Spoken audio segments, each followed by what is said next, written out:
Urgent. Courtois annonce adieu au Real Madrid, confirmé par Florentino Pérez. Les déclarations choc du gardien belge sur son avenir laissent les supporters madridistes stupéfaits. Mais avant tout, si tu crois en la magie de ce maillot, mets un like, abonne-toi à la chaîne et active les notifications. Car aujourd'hui, une nouvelle historique secoue le monde du football européen. Une bombe inattendue vient d'éclater. Thibaut Courtois, la muraille belge qui a sauvé le Real Madrid lors de nuits mémorables en Ligue des Champions, serait sur le point de quitter le Santiago Bernabéu. Selon les gros titres de la presse anglaise, Courtois serait en discussion avancée pour un retour au Chelsea, son ancien club. Le journal britannique The Guardian a lâché la nouvelle avec fracas. Les Blues auraient proposé une offre colossale de 110 millions d'euros pour le gardien de 32 ans, une somme astronomique digne d'un transfert historique qui a pris de court même les joueurs du vestiaire merengue. L'impact a été immédiat. En Espagne, des médias comme Marca et AS ont relayé l'information, soulignant que, bien que les fans refusent d'y croire, les négociations sont bien réelles et progressent en coulisses. AS a titré sur son site « Courtois pourrait avoir joué sa dernière saison au Bernabéu ». De son côté, Marca évoque un « choc total », précisant que la direction du Real Madrid envisagerait sérieusement la vente en raison de l'âge du joueur et de l'offre alléchante du Chelsea. En Angleterre, le Daily Mail célèbre l'idée d'un retour de Courtois à Stamford Bridge comme l'un des comebacks les plus marquants de l'histoire récente de la Premier League, le comparant à des retours légendaires comme celui de Didier Drogba. Le tabloïd révèle également que Chelsea serait prêt à offrir un contrat de 4 ans avec un salaire annuel de 18 millions d'euros, assorti de bonus pour performance. En Espagne, l'incrédulité domine. Mundo Deportivo a publié en majuscule « Bombe à Madrid, Courtois pourrait partir », rappelant que le gardien a remporté 4 championnats d'Espagne et 2 Ligues des Champions avec le Real Madrid, avec des arrêts légendaires gravés dans l'histoire du club, comme lors de la finale de la Ligue des Champions contre Liverpool à Paris, où il s'est transformé en mur infranchissable pour offrir la 14e coupe au club. La chaîne britannique Sky Sport rapporte que des sources proches du joueur confirment l'avancée des discussions et que Courtois verrait d'un bon œil un retour à Londres, une manière de boucler la boucle dans le club où il a forgé une partie de sa carrière internationale, mais cette fois en tant que légende mondiale du football.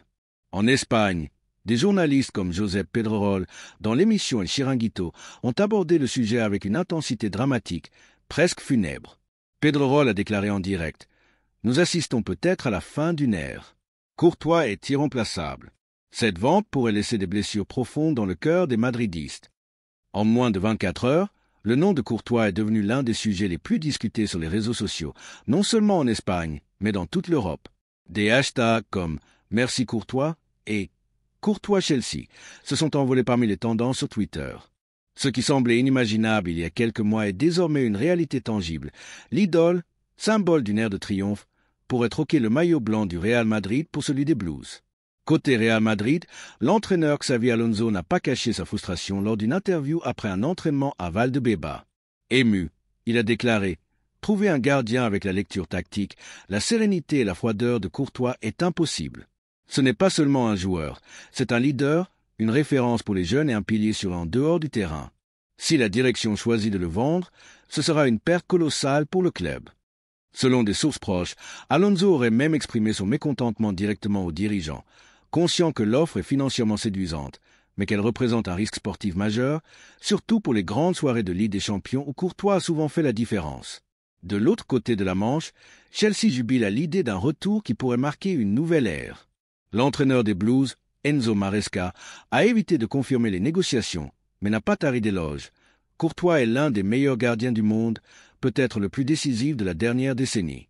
Tout entraîneur rêverait de l'avoir dans son équipe, mais nous respectons le Real Madrid et attendons de voir ce qui se passe.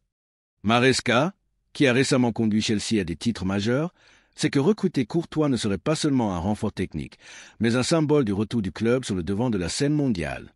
Un gardien de cette envergure peut transformer la confiance de toute une défense. Les débats dans les médias ont souligné que le possible transfert de Courtois aurait des répercussions majeures pour le Real Madrid. Sa départ ouvrirait la voie à Andriy Lunin, le remplaçant direct en pleine progression, mais qui n'a pas encore l'aura d'invincibilité du Belge. Le gardien ukrainien est prometteur, doté d'une forte personnalité et a déjà brillé dans des matchs cruciaux, mais remplacer une icône comme Courtois semble une mission quasi impossible. Pour Chelsea, ce retour serait l'occasion de panser une vieille blessure. Depuis le départ de Courtois en 2018, les Blues n'ont jamais retrouvé un gardien capable de s'imposer pleinement. Kepa Arrizabalaga, Robert Sanchez et d'autres ont occupé les cages, mais aucun n'a su inspirer la même confiance. Un retour de Courtois, désormais plus mature et au sommet de son art, serait une manière triomphale de boucler un cycle. Les analystes ont également pointé l'impact psychologique d'un tel transfert. Courtois n'est pas seulement un joueur. Il incarne la stabilité, la sécurité et la confiance dans les moments décisifs. Son absence pourrait laisser un vide émotionnel dans le vestiaire du Real Madrid, un manque que même des millions d'euros ne sauraient combler. À l'inverse, à Chelsea, l'effet serait galvanisant. L'annonce seule de son arrivée déclencherait une vague d'enthousiasme, non seulement parmi ses coéquipiers, mais aussi chez les supporters, qui verraient dans le retour de leur ancien héros la preuve que le club ambitionne à nouveau de grandes choses.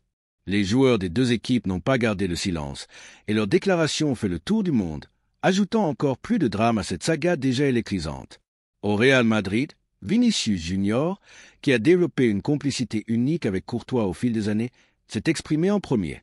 Dans une interview en zone mixte après un match amical de pré-saison, le Brésilien n'a pas caché son émotion. « Thibaut, c'est bien plus qu'un gardien pour nous.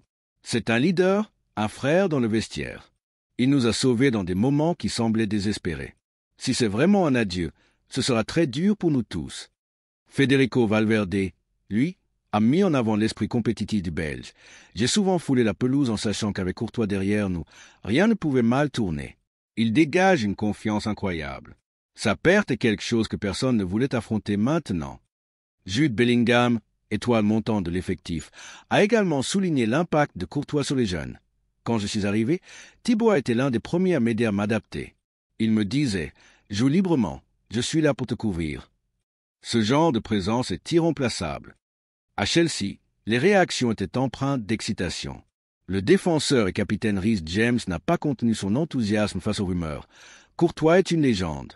Il a marqué l'histoire ici, et s'il revient, ce sera un rêve pour tous les fans. Avoir un joueur de son expérience derrière nous, c'est une assurance incroyable. Enzo Fernandez, lui, voit dans ce retour une opportunité pour le club de retrouver les sommets européens. Chelsea a besoin de leaders qui ont connu de grands moments. Courtois est exactement ce profil. S'il signe, nous serons bien plus forts pour viser la Ligue des Champions. Même Cole Palmer, jeune révélation des Blues, n'a pas caché son admiration. Quand j'étais plus jeune, je regardais les arrêts de Courtois en Ligue des Champions et je rêvais de jouer avec des joueurs comme lui. L'idée de l'avoir dans le même vestiaire, c'est presque irréel. Les paroles des joueurs des deux camps reflètent un contraste saisissant. À Madrid, tristesse, gratitude et un sentiment de vide imminent. À Londres, excitation, enthousiasme et l'espoir d'un avenir glorieux. Tout s'accorde sur un point. Courtois n'est pas qu'un joueur, c'est une figure qui influence la mentalité, le comportement et l'ambition de n'importe quelle équipe qu'il représente. La réaction des supporters du Real Madrid a été tout simplement bouleversante. En quelques heures, le nom de Courtois a envahi les réseaux sociaux. Sur Twitter, des hashtags comme « Courtois ne part pas » et « Merci Thibaut » ont dominé les tendances en Espagne. Sur Instagram, des milliers de messages ont inondé la dernière publication du gardien, le suppliant de rester au Bernabéu. Une vidéo virale a capturé l'émotion à Madrid. Des dizaines de supporters se sont rassemblés devant le stade Santiago Bernabéu, brandissant des pancartes et chantant en l'honneur du Belge. L'une d'elles proclamait « Courtois, notre mur éternel, ne part pas ». La scène a même été relayée par les journaux télévisés, prouvant que l'affaire dépasse le cadre sportif pour toucher une dimension culturelle et émotive au cœur de la communauté madridiste. La presse internationale a traité l'événement comme un séisme. L'équipe en France a qualifié les négociations de « mouvement choc qui redessine le marché des transferts ». La Gazzetta dello Sport italienne a souligné que vendre Courtois est un pari financier audacieux, mais un risque sportif colossal pour le Real Madrid. En Angleterre, l'excitation était encore plus palpable. BBC Sport a présenté le possible retour du gardien comme un chapitre épique de Retour au bercail, prédisant que Stamford Bridge vivrait une soirée mémorable lors de sa présentation. The Sun, fidèle à son style sensationnaliste, a titré « Le roi est de retour ». Au sein du Real Madrid, l'ambiance est à une préparation discrète. Des sources internes indiquent que la direction planifie une annonce respectueuse et grandiose pour officialiser le transfert. Un hommage vidéo mettant en avant les arrêts légendaires de Courtois, des miracles face à Liverpool à ses performances héroïques en Liga, serait en préparation. À Chelsea, en revanche, on parle déjà de célébration. Les médias locaux rapportent que le club organiserait une présentation spectaculaire pour le retour du Belge, avec des écrans géants à Stamford Bridge et peut-être une conférence de presse réunissant d'anciens coéquipiers de sa première période au club.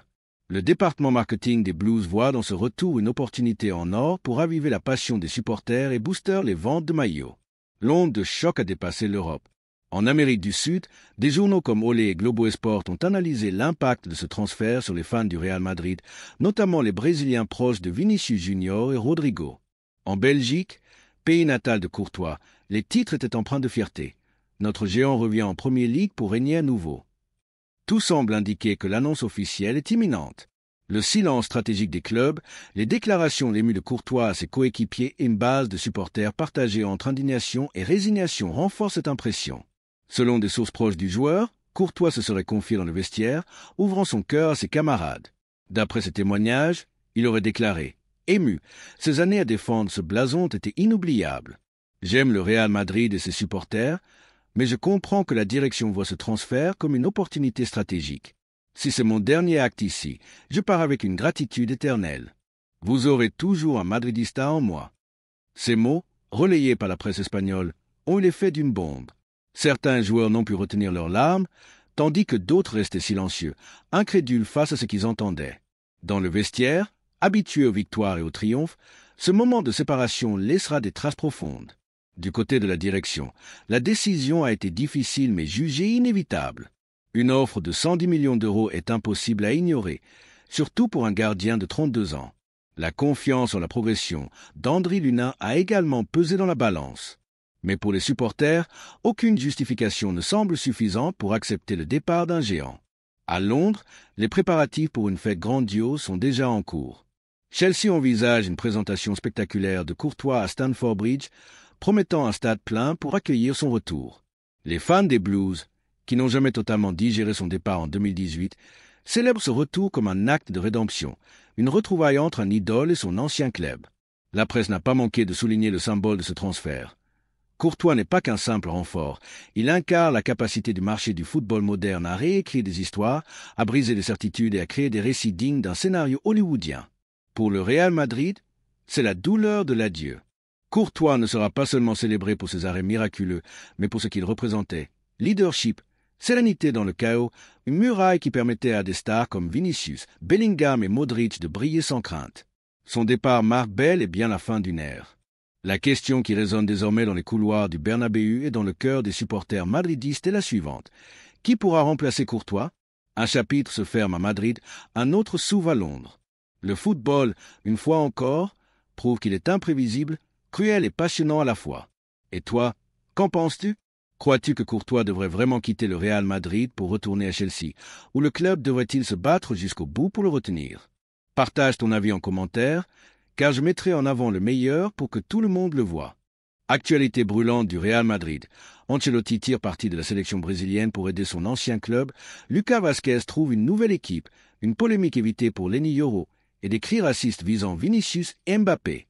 Voici les nouvelles du jour concernant le Real Madrid. N'oubliez pas de soutenir la vidéo avec un like, de vous abonner à la chaîne et d'activer la cloche pour ne rien manquer. Que la paix et les bénédictions soient sur notre prophète Mohammed, paix et salut sur lui. Passons maintenant aux détails. Le duo star du Real Madrid, Kylian Mbappé et Vinicius Junior, n'a pas échappé aux moqueries et aux insultes racistes lors du dernier match contre le Real Oviedo, comptant pour la deuxième journée de la Liga. Les caméras de Movistar, dans l'émission El Dia Despué, ont capturé des supporters scandant « Oh oh oh » en imitant des cris de singe lors de la célébration du premier but de Mbappé. La même scène s'est répétée à la 63e minute lorsque Vinicius Junior est entré sur le terrain en remplacement de Rodrigo, avec des cris similaires lancés contre lui par une partie du public. Dans ce contexte, le journal espagnol AS rapporte que la Liga se prépare à imposer des sanctions contre les supporters ayant insulté le duo du Real Madrid lors de ce match face à Oviedo. De son côté, Carlo Ancelotti, sélectionneur de l'équipe nationale du Brésil, a dévoilé la liste des joueurs convoqués pour les éliminatoires de la Coupe du Monde 2026 lors de la trêve internationale de septembre et aucun joueur du Real Madrid n'y figure. Le Brésil affrontera le Chili le 5 septembre, puis la Bolivie le 10 septembre. Ancelotti a décidé de ne pas convoquer de joueurs du Real Madrid pour cette période. Vinicius Junior, suspendu pour le premier match, n'a pas été inclus dans la liste, une décision prise par le technicien italien. Selon des rapports précédents, Ancelotti privilégie le repos pour aider Militao, récemment revenu d'une longue blessure, et prévoit de l'appeler lors des prochaines trêves internationales. En revanche, Endrick est actuellement blessé et absent des terrains avec le Real Madrid, tandis que la raison de l'exclusion de Rodrigo n'a pas été précisée. Par ailleurs, Ancelotti a convoqué Rafinha, la star du FC Barcelone, ce qui a attiré l'attention des médias catalans. Le journal Mundo Deportivo a commenté cette décision, suggérant qu'Ancelotti continue de privilégier son ancien club, le Real Madrid, en offrant du repos à ses joueurs tout en convoquant Rafinha pour 2 matchs sans enjeu majeur, le Brésil étant déjà qualifié pour la Coupe du Monde. Le journal a également noté que le match contre la Bolivie se jouera à 4000 mètres d'altitude, ce qui pourrait accentuer la fatigue des joueurs participants. De son côté, Sport a affirmé qu'Ancelotti rend un grand service au Real Madrid et à son entraîneur actuel, Xavi Alonso, en ménageant Vinicius, Rodrigo et Militao, tout en mobilisant Rafinha. Dans un autre registre, le Bayer Leverkusen a officialisé une nouvelle acquisition sur le marché des transferts estivales en recrutant Lucas Vázquez, l'expérimenté latéral espagnol du Real Madrid, dans le cadre d'un transfert libre après l'expiration de son contrat avec le club merengue. Selon le journaliste fiable Fabrizio Romano, Vázquez a passé des examens médicaux en toute discrétion ces derniers jours avant de s'envoler pour l'Allemagne ce matin afin de signer les contrats officiels. Romano précise que l'accord court sur 2 ans, jusqu'en juin 2027. Vázquez quitte le Real Madrid après une longue période de plus d'une décennie au Santiago Bernabéu, où il a incarné le rôle du « soldat de l'ombre » au sein de l'équipe. Son transfert à Leverkusen marque une nouvelle page dans sa carrière, sa première expérience hors d'Espagne, dans la Bundesliga. Enfin, Eduardo Camavinga, le milieu de terrain français du Real Madrid, a décliné une offre alléchante en provenance de la Saudi Pro League lors de ce mercato. Selon Ramon Alvarez de Mon, journaliste réputé de Radio Marca, qui s'est exprimé sur son compte X, Camavinga a récemment repoussé une proposition très attractive d'un club saoudien. Le journaliste ajoute que le joueur reste concentré sur son avenir avec le Real Madrid. Lucas Vázquez a passé ses examens médicaux en toute discrétion ces derniers jours avant de s'envoler pour l'Allemagne ce matin afin de finaliser la signature des contrats officiels. Selon Fabrizio Romano, l'accord avec le Bayer Leverkusen s'étend sur 2 ans, jusqu'en juin 2027. Vázquez quitte le Real Madrid après une longue période de plus d'une décennie au Santiago Bernabéu, où il a incarné le rôle du « soldat de l'ombre » au sein de l'équipe merengue. Ce transfert marque pour lui le début d'un nouveau chapitre en Bundesliga, sa première expérience hors d'Espagne. De son côté, le milieu de terrain français du Real Madrid, Eduardo Camavinga, a rejeté une offre très attractive en provenance de la Saudi Pro League lors de ce mercato. Le journaliste réputé de Radio Marca, Ramon Alvarez de Mon, a écrit sur son compte X « Eduardo Camavinga a récemment décliné une proposition très importante d'un club saoudien. » Il a ajouté que le joueur, qui espère se rétablir rapidement de sa blessure pour retrouver sa place avec le Real Madrid, a privilégié son avenir avec le club merengue, ce qui explique son refus de l'offre saoudienne. D'un autre point de vue, le Real Madrid peut être considéré comme le grand gagnant pour avoir évité de recruter Lenny Yoro. Le jeune défenseur français, qui a préféré les offres financières de la Premier League à celles du Real Madrid, connaît un parcours désastreux en Angleterre. Depuis son arrivée à Manchester United l'été dernier, Yoro n'a remporté aucun match de Premier League lorsqu'il était titulaire, une statistique alarmante qui révèle son manque d'impact. Il n'a pas réussi à apporter la stabilité défensive attendue d'un transfert aussi coûteux. Ainsi, le Real Madrid a évité un problème majeur en ne misant pas sur lui. Les attentes autour de Yoro étaient immenses, certains le voyant comme le successeur de Raphaël Varane, mais à Manchester United, il n'a pas su répondre aux attentes, et ses statistiques décevantes ont compliqué son intégration, freinant sa progression. En revanche, le Real Madrid a fait le choix de ne pas recruter de défenseurs l'été dernier, préférant se concentrer sur l'avenir. Ce choix s'est concrétisé cet été avec l'arrivée de Dani Lucen, une recrue considérée comme un succès retentissant. Le défenseur espagnol a impressionné dès ses débuts par sa solidité défensive et sa capacité à relancer proprement depuis l'arrière. Devenu un titulaire indiscutable sous les ordres de Xavi Alonso, Lucen donne l'impression d'être au Real Madrid depuis des années, malgré son arrivée récente. Le club s'accorde à dire que son recrutement était une décision judicieuse, bien meilleure que celle d'avoir misé sur Yoro. Jusqu'à récemment, le Real Madrid affirmait que son effectif était complet et qu'aucun départ ou arrivée n'était prévu. Cependant, la situation a changé et reste floue. Le cas de Rodrigo et Dani Ceballos n'est toujours pas réglé. Selon les informations du journaliste fiable Fabrizio Romano, il y a 60% de chances que Dani Ceballos rejoigne l'Olympique de Marseille. Romano, ainsi que d'autres sources, ont confirmé que des négociations sont en cours entre les 2 clubs pour trouver un accord équitable. Parmi les options envisagées figure un prêt avec une obligation d'achat. Selon le média ESPN, la valeur du transfert potentiel de Ceballos se situerait entre 15 et 20 millions d'euros. Avec la fermeture imminente du mercato, la direction du Real Madrid, menée par Florentino Pérez, a encore beaucoup à faire. Pérez, qui ne s'arrête jamais, dispose d'un plan bien défini tout en travaillant sur d'autres options pour renforcer l'effectif en cas de départ de Ceballos. Dans ce contexte, le réseau Defensa Central rapporte que Xavi Alonso fait confiance à l'académie du club et a intégré le jeune Thiago Potars dans ses plans, l'ayant convoqué pour les 2 premières journées de la saison. Le même média ajoute que la direction de Florentino Pérez suit de près 2 jeunes talents, le néerlandais Kees Smit et l'anglais Adam Wharton. Cela reflète la stratégie claire de Pérez, qui cherche constamment à renforcer le milieu de terrain avec des éléments jeunes et prometteurs. La plupart des recrutements du Real Madrid au milieu de terrain se concrétisent souvent dans les derniers jours du mercato, et Wharton ou Smith pourraient être la recrue surprise qui viendrait clore le marché des transferts pour cette saison.